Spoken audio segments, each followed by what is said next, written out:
So you're probably wondering about measurements like volume, area, and density.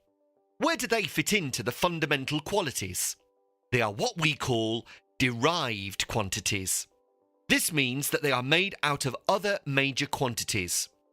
There are a number of other derived quantities like area, volume, density, pressure, velocity, speed, weight, acceleration, force, energy, and power.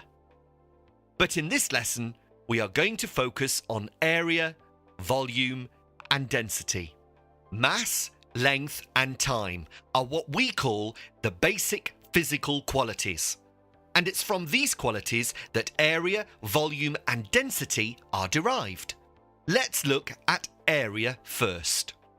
Area is the measurement of the size of a surface. You calculate it by multiplying the length by the width. It will be the length in meters multiplied by the width in meters. Meters are SI units, as you know, so the derived SI unit for area will be meters squared. The next derived SI unit we will look at is for volume.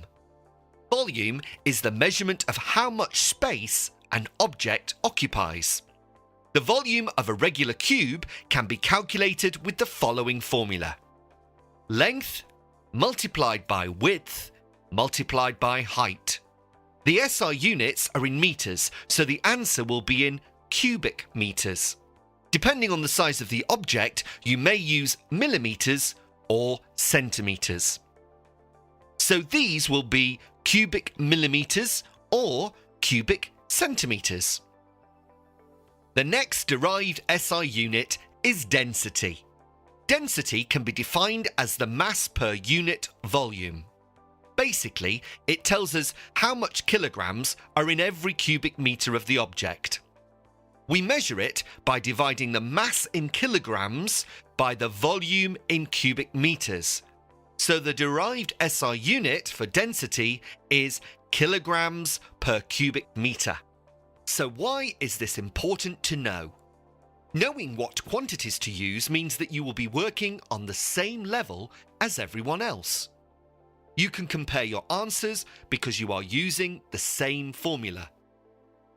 Now you know that derived quantities are quantities that are based on the 7 fundamental quantities of the SI system.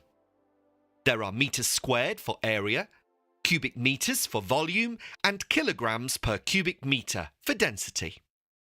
It's always good to go over these quantities again and get used to using them.